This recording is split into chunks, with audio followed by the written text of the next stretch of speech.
alamaz benim canım.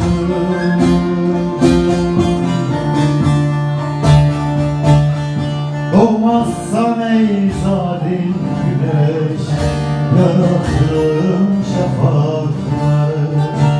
Doğmazsan ey zalim güneş, yarattığım şafakları.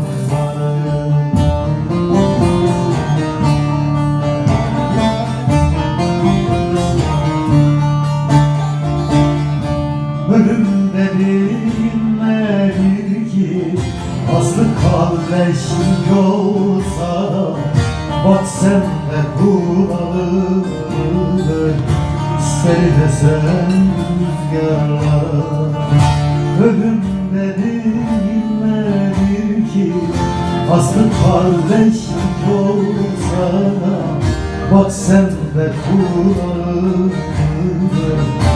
Seyresen rüzgarlar.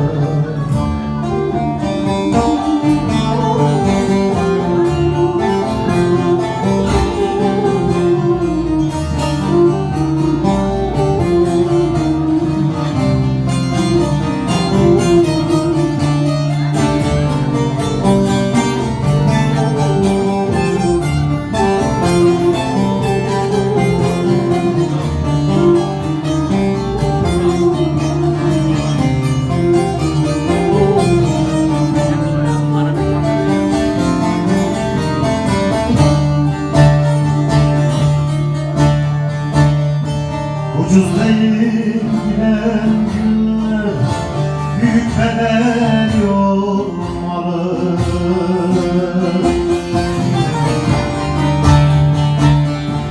Ucuz değil giden günler, büyük bedel olmalı.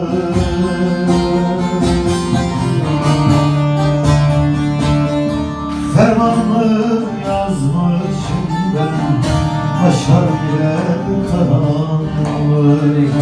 Fermanımı yazmışım ben, aşar girer karanlık.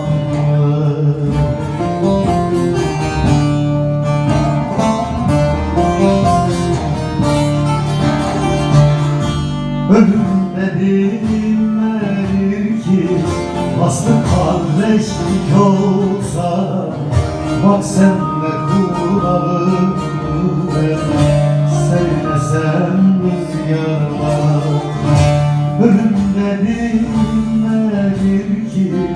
Aslı kardeşlik olsa, bak sen de kuralıdır.